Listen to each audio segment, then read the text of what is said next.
Anthony John Spilotro, born on May 19, 1938, the fourth of 6 children to Pasquale Patsy Spilotro and his wife Antoinette.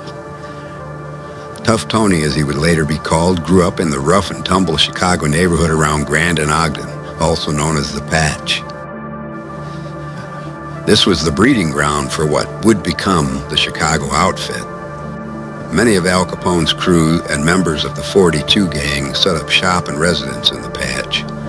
Tony's parents ran a restaurant there, frequented by mobsters such as Sam Giancana, Jackie Cerrone, Gussie Alex, and Frank Nitti. It wasn't long before Tough Tony made a career choice and, along with several brothers, entered into a life of crime. Tony started his criminal activities by doing petty crimes like shoplifting, burglary, and strong-armed robberies. His foray into the outfit was when he was tasked with finding, torturing, and killing William McCarthy and James Miraglia. The pair had killed Philip and Ronald Scavo and an innocent waitress, Lydia Abshire, in an unsanctioned hit a few weeks prior. Tough Tony found Billy McCarthy first, and if you remember the infamous Vice scene in Casino, he literally squeezed a confession out of McCarthy that led him to Jimmy Miraglia. The two were found in the trunk of a car, 3855 West 55th Place. Tony's efforts didn't go unnoticed, and he was assigned a mentor, juice loan operator Mad Sam DeStefano. During this time, the fledgling city of Las Vegas became a money-making mecca for the Chicago Outfit. The original outfit overseer, Johnny Roselli, was shelved, and Tough Tony was given the task of overseeing Las Vegas and the Chicago Outfit's casino skimming operations. Shortly thereafter, Johnny Roselli was found floating in a homemade submarine in Florida, and Mad Sam DeStefano was kept out of an indictment by a shotgun blast from none other than Tony Spilotro himself. Things went along fairly well in Vegas at first, but Tony the Ant Spilotro, a new moniker given to him by FBI agent William Romer, discovered that his hand-picked Vegas crew, the Hole in the Wall gang, were getting out of hand. Eventually, their antics produced a series of indictments and arrests, and a couple of members became government witnesses. It was also discovered during that time that Tony had been carrying on an affair with Lefty Rosenthal's wife, Jerry. This all was exacerbating an already tenuous situation with the outfit big shots back home, who were now in the midst of indictments for the Vegas skim and the Teamster pension fraud. According to testimony during the family secrets trial, and contrary to the belief that Iupa would never have approved the Spilotro murders, it's alleged that boss Joey Iupa blamed his legal woes on Tony Spilotro, and was quoted as saying, "I don't care how you do it, get him, I want him out." And with that, the Spilotros' fate were sealed. In June 1986, Spilotro was lured back to Chicago, supposedly with the promise that he would be promoted and that his brother Michael would become a made man. The two men were suspicious, but drove away to a meeting. They never returned. On June 14, 1986, Tony and his younger brother Michael were picked up and brought to a home in a quiet residential section of Bentonville, Illinois, and in what was supposed to be a promotion ceremony quickly turned into an execution at the hands of the outfit's top bosses. Setting you up. No comment. Perhaps that is a more appropriate question for Tony Spilotro this afternoon than it was 3 years ago. Then, the reputed manager of the mob's Las Vegas business had bonded out of Cook County Jail on a murder charge. Now, Spilotro and his brother Michael may be murder victims themselves, although they are officially listed as missing persons. 48-year-old Tony and 41-year-old Michael were last seen Saturday here at Michael's home in West Suburban Oak Park.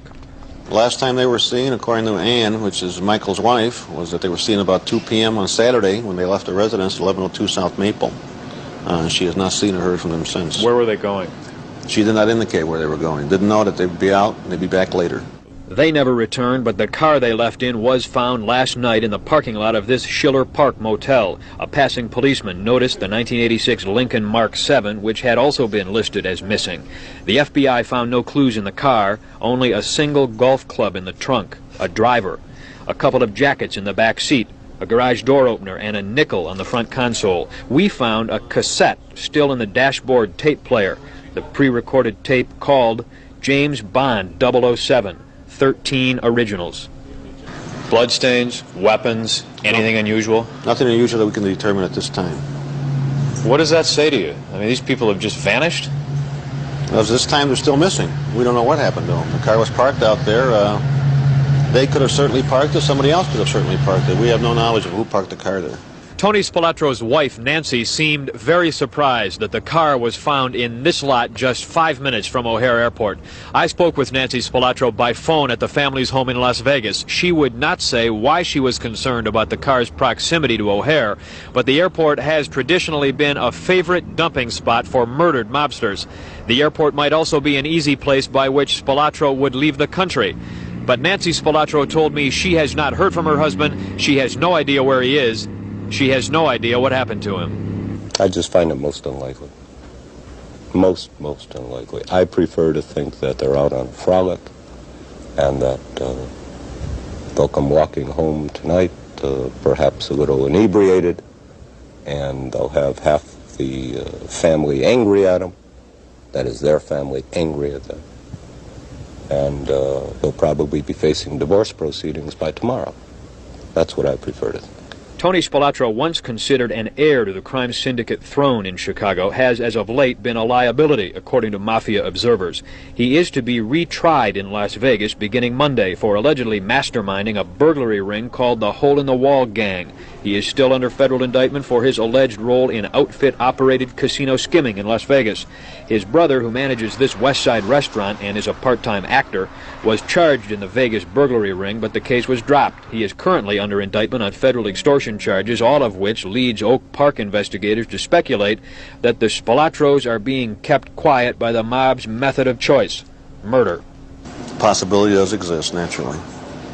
Naturally, considering the background of both individuals. Earlier this morning, detectives and federal agents invaded a junkyard in DuPage County, just west of Chicago. They thought they might find the bodies of the two Spilotros. A tipster had told the feds that a gray Oldsmobile allegedly used in the abduction of the brothers could be found there.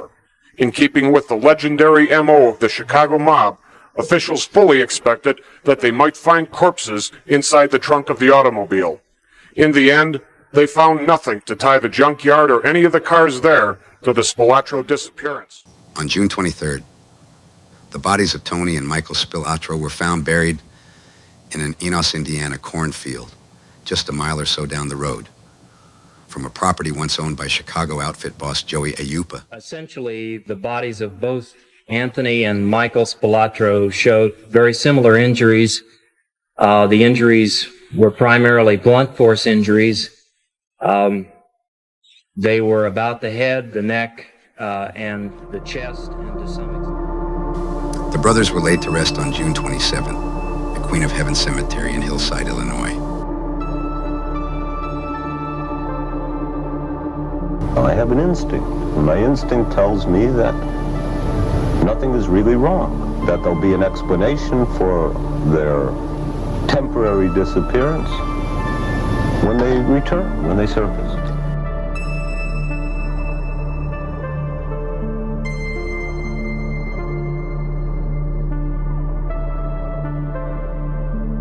We're worried about. You guys got to cut it out, I'm warning you.